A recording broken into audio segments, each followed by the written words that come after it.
At 6:30, we had Idaho State, who went 3-8 last year, traveling to Oregon State, who went 8-5. Oregon State favored by 32.5 points on the CW. DJU for the Beavers went 180-315 last year, threw for 2,638 yards, 21 touchdowns, 7 interceptions. Damian Martinez had 194 carries for 1,185 yards on the ground and 9 touchdowns. And Silas Bolden had 54 catches for 746 yards and 5 touchdowns. You return exactly 0 of those players. Woo!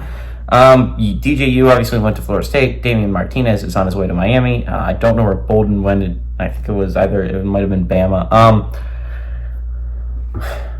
Oregon State's in a, number one, rough position. You lose all those players and your head coach. You are alone, basically, in the Pac-2 with Washington State. The path to the playoffs are bleak, right? And I talked about Washington State, but I think it's worth reiterating with Oregon State. How do you make the playoffs? Because I'm still confused on that front. You can't get an automatic bid from like a conference championship because you don't play in a conference championship. You don't get an automatic bid there.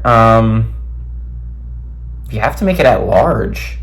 Which, I mean, I guess if you're a 12-0 Oregon State team, you probably make it. But a lot of those wins come against a group of 5 opponents in the Mountain West. So it's like, sure, you have that name recognition that Oregon State and Washington State have. But you don't have the resume there to really let you be put in. And it's not like the group of 5 where you get an automatic bid. Well, I do think they are in a better position to make the playoffs as UMass and UConn, because I don't know how it's even possible for those two to make the playoffs. UMass, it's not as big of a deal because next year you move to the MAC, and so at least there is a path to the playoffs there.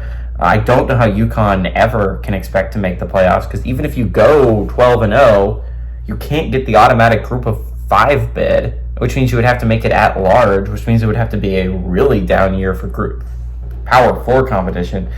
I don't know, dog. It's going to be really hard to imagine these 4 teams in the playoffs. I don't think this is super important for Oregon State. Keep in mind, because you lose almost every good player you had on your roster and your head coach, and it's suddenly like, maybe the culture stays. I mean, you had an 8-win season last year. It was a good season for the Beavs.